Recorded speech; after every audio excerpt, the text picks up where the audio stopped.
72 hours ago, the Pentagon received confirmation of a weapons delivery that triggered one response from the chairman of the Joint Chiefs to every American military commander in the Middle East. 7 words, classified directive. Assume all offensive operations are now contested. I've been covering this conflict for weeks. I've walked you through the cluster munition math, the detection kill chain, the repo market stress, the jobs collapse. What happened in the last 14 days is different in kind, not just degree, because what Russia just delivered to Iran is not a missile system, not a symbolic transfer, not the kind of arms deal that shifts the regional balance marginally and gives both sides time to adjust. What Russia delivered, 27 cargo aircraft, 14 days of continuous airlift operations from 3 Russian military airfields into Iranian territory, is the largest single weapons transfer between major military powers since the Cold War. And the $900 million price tag on that package is not the number that matters. The number that matters is what it cost America. And I'm going to walk you through exactly that, militarily, diplomatically, financially, and at the household level. Because the strategic consequences of what landed in Iran are already moving through the energy markets, the defense procurement pipeline, and the alliance architecture that has underpinned American regional power projection for 40 years. All of it has a price, all of it has a paper trail, and all of it eventually reaches your wallet. What landed in Iran? Let me be precise about the inventory, because the specifics are what make the strategic picture legible. 4 complete S-400 Triumph Air Defense battalions, 32 launchers, 384 interceptor missiles. Engagement range, 400 kilometers. Altitude coverage, up to 30 kilometers. The 40N6 long-range interceptor can hit targets at the edge of space. The 48N6 can engage multiple aircraft simultaneously at medium ranges. The 9M96 provides point defense against cruise missiles and precision-guided munitions. NATO has spent a decade attempting to develop counter-tactics against the S-400. It has never successfully penetrated the system in combat conditions. That is not an editorial. That is the documented operational record.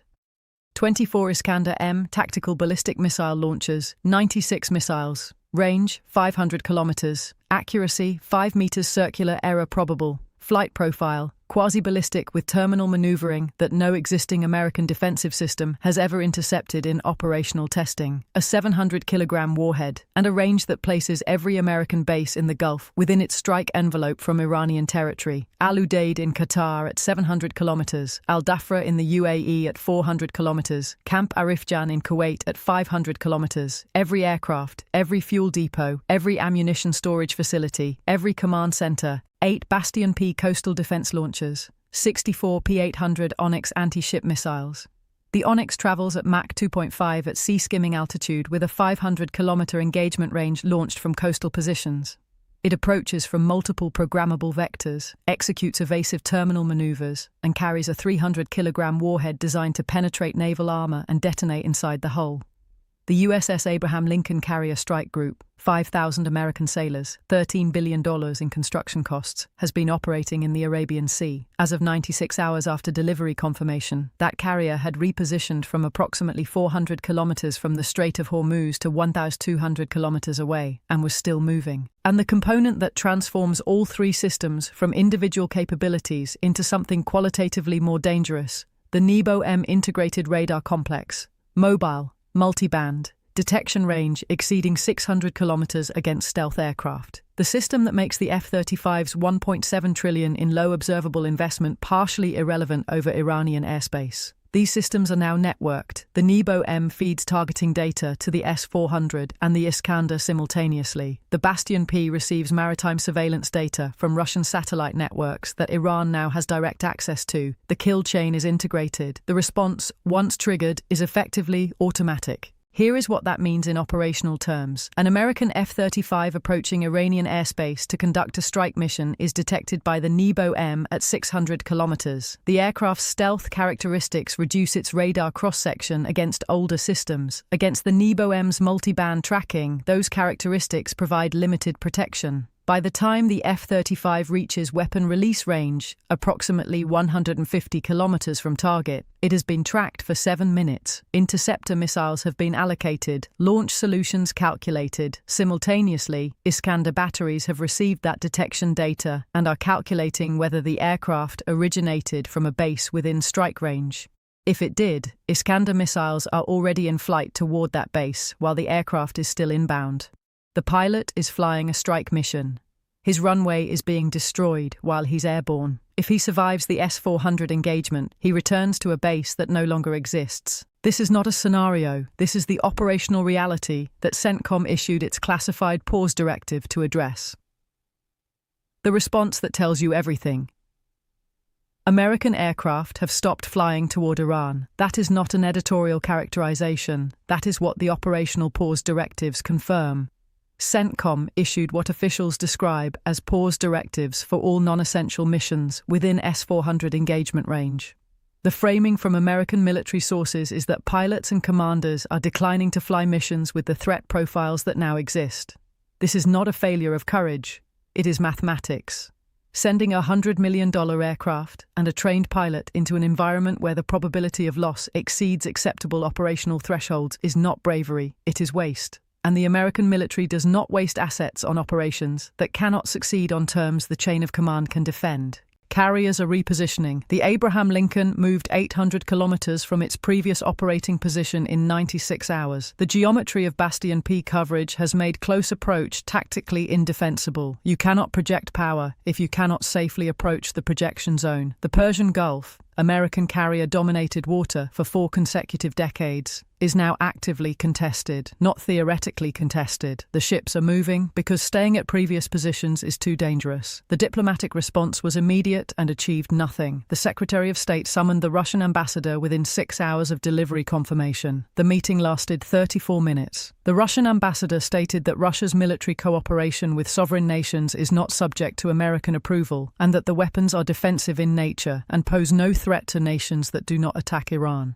That statement is technically accurate and strategically devastating. The S-400 is a defensive system. The Bastion P is a coastal defense system. The Iskander can be characterized as a response capability rather than a first strike weapon. Russia has framed the entire delivery as protection for Iran against demonstrated American aggression. And here is the part that makes the diplomatic situation genuinely difficult. America cannot mount a credible moral argument against Iran receiving defensive weapons when American forces have been conducting strikes against Iranian assets, when American sanctions have compressed the Iranian economy for years, and when American rhetoric has explicitly invoked the possibility of regime change. The high ground that underpins diplomatic pressure does not exist in this specific argument. Russia knows that. That is why the delivery happened. The alliance fractures. 4 conversations are happening simultaneously in the region right now, and each one is a financial and strategic event in its own right. Saudi Arabia has requested emergency consultations with Washington about the changing regional security environment. What that diplomatic language means in plain terms, Riyadh is asking whether American security guarantees are still valid when American forces cannot freely operate against Iranian threats. Saudi Arabia's entire defense architecture, its oil infrastructure protection framework, its deterrence posture against Iranian regional ambitions, all of it rests on the assumption that American air power can operate over the Gulf without meaningful contest. That assumption just changed. The question Riyadh is asking is whether it needs to start making different arrangements. Israel has entered full strategic reassessment. The strike packages against Iranian nuclear facilities that Israeli Air Force planners have developed and refined for decades just became significantly more costly.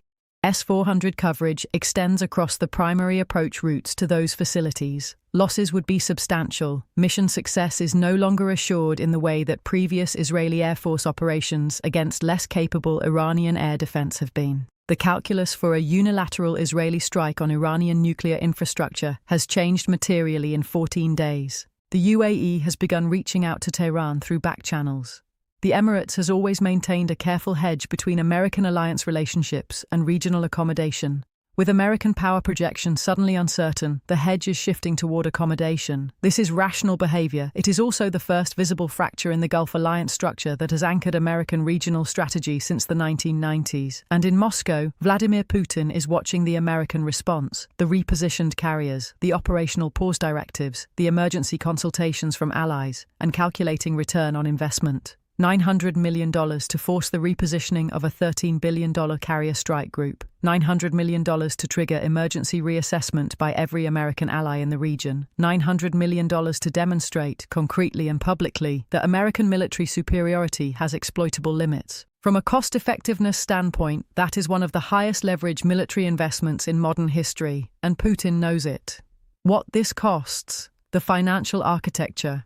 Here is where the strategic shift becomes a financial event, because the implications of contested American power projection in the Gulf run directly through the energy markets, the defense procurement budget, and ultimately into every household in the country. The Strait of Hormuz handles approximately 20% of global oil transit. The Bastion P coastal defense system's 500-kilometer engagement range covers the entire Persian Gulf from Iranian territory. The combination of Bastion P batteries and the 64 Onyx missiles now in Iran's inventory means that the mine-laying threat the United States intercepted on March 10th, destroying 16 Iranian mine-laying vessels in a preemptive operation, is now backed by a coastal defense architecture that makes American naval interdiction operations in those waters significantly more costly. Crude is holding above $115 a barrel. The carrier repositioning to 200 kilometers from the strait is not just a safety measure. It is a strategic signal to the energy market that American naval freedom of maneuver in the Gulf has been materially constrained. Markets price that signal immediately. When the force that has guaranteed strait security for 40 years moves its primary power projection assets 800 kilometers further away in 96 hours, every futures contract for every barrel of oil that transits that waterway reprices against a higher risk premium. At the household level, the pass-through from that repricing runs the same chain I've been documenting throughout this conflict.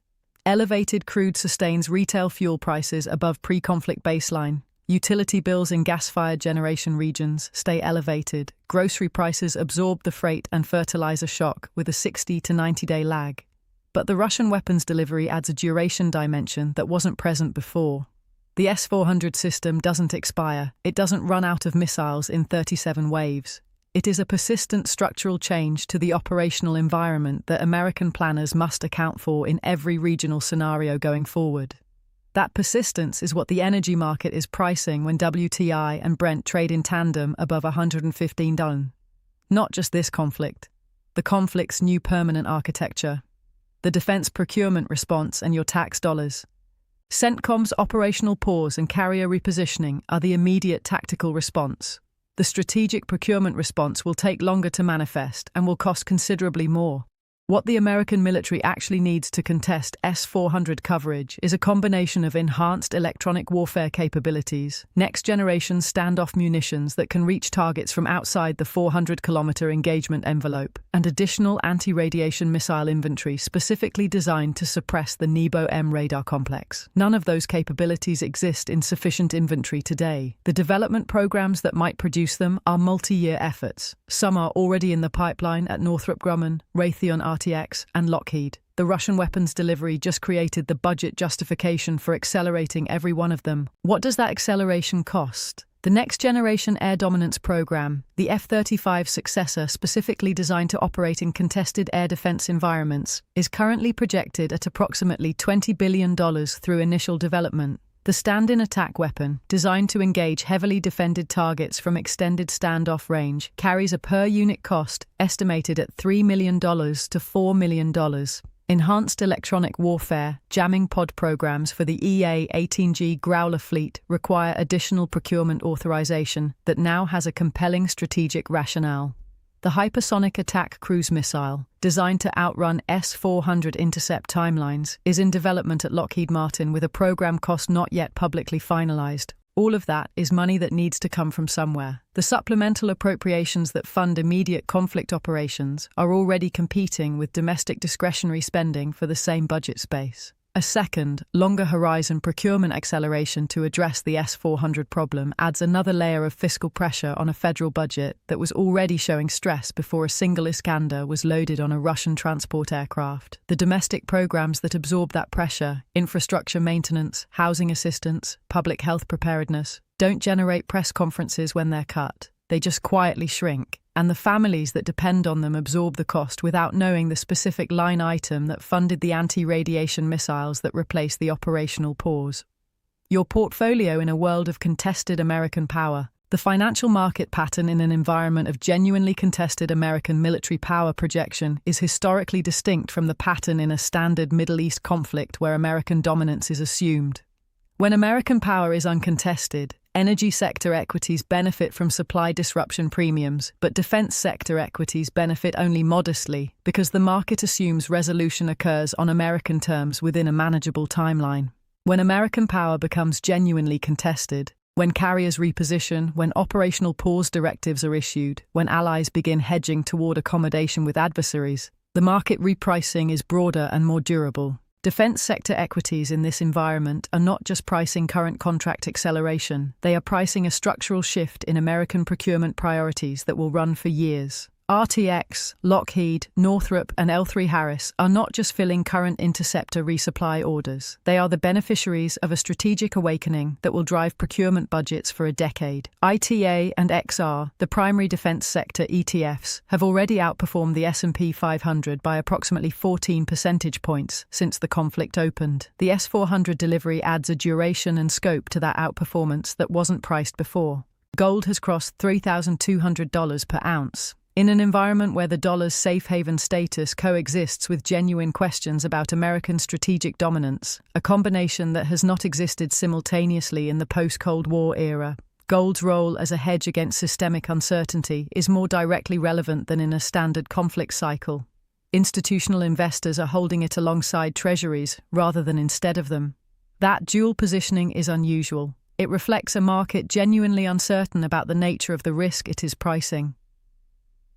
Emerging market currencies with Gulf regional exposure, the Saudi Riyal, the UAE Dirham, both pegged to USD but representing economies whose security architecture is now in question, carry political risk premiums that weren't present 2 weeks ago. If Saudi Arabia's consultations with Washington produce unsatisfying answers, the long-term head shift toward Chinese security relationships and yuan-denominated oil trade accelerates. That is not a near-term market event. It is a structural horizon that the Russian weapons delivery moved meaningfully closer. For the individual investor holding a standard target date fund, indirect exposure to Gulf-adjacent emerging markets, exposure to aerospace and defense through broad index holdings, and sensitivity to the interest rate path that the Fed navigates through a conflict-driven stagflationary environment all warrant examination. Not panic, examination. 3 paths from the delivery scenario. 1. The S-400 becomes a negotiating asset. Russia's delivery, paradoxically, creates the conditions for a negotiated framework by establishing deterrent stability.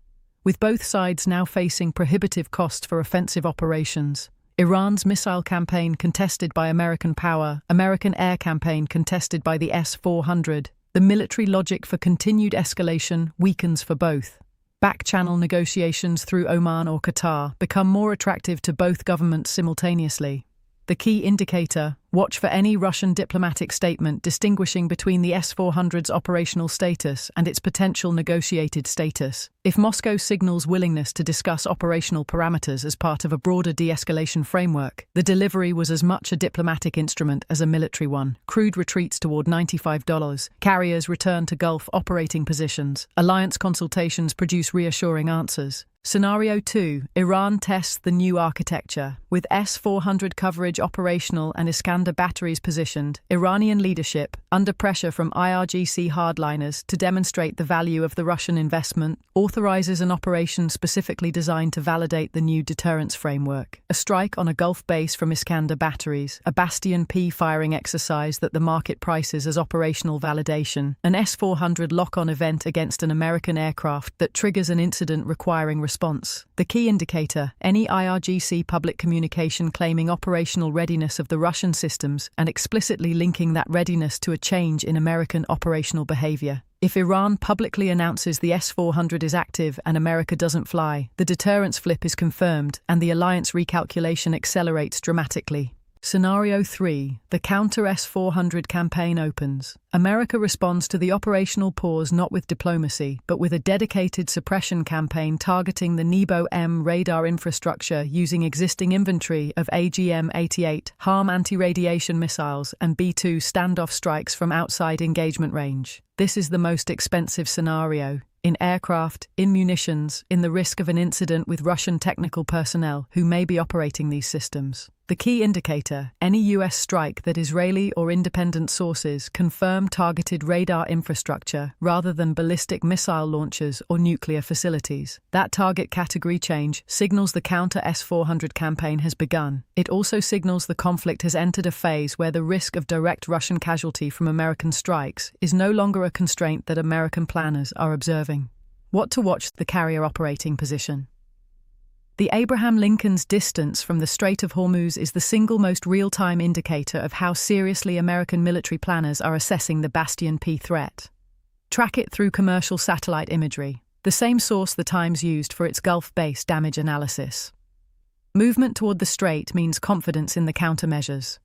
Movement away means the Bastion P assessment is getting worse, not better. The Saudi consultation's outcome, Riyadh's public posture following its emergency consultations with Washington, will tell you whether the Gulf alliance structure is holding or fracturing. If Saudi Arabia makes any public statement about diversifying its security partnerships, the fracture is visible and the geopolitical repricing that follows will take years to fully resolve. The Russian technical personnel question. NATO's primary concern about S-400 deliveries to Turkey was not the hardware, it was the Russian maintenance and operating personnel who come with the system during the initial integration period. If American or Israeli strikes target infrastructure near where Russian personnel are operating these systems, the risk of a direct US-Russia incident is no longer theoretical. Watch for any Russian government statement about the welfare of Russian nationals in Iran. That language is the tripwire, the next supplemental appropriations language. When the second emergency spending request reaches Congress, and it will, watch for line items specifically referencing electronic warfare capability gaps, standoff munition stockpile deficiencies, and next-generation air dominance program acceleration. The specificity of those line items will tell you exactly what the classified damage assessment of the S-400 deployment concluded. For 4 decades, American strategy in the Middle East rested on one foundational assumption, that American military technology was superior to anything adversaries possessed, and that superiority underwrote every security guarantee, every diplomatic posture, and every alliance relationship in the region. Russia spent $900 million dismantling that assumption. 27 cargo flights, 14 days, 4 S-400 battalions, 24 Iskander launchers, 8 Bastion P batteries, and a radar network that sees the F-35 coming from 600 kilometers away. The era of uncontested American military dominance in the Middle East ended when those aircraft landed. What comes next is a competition America hasn't prepared for in a generation, and nobody,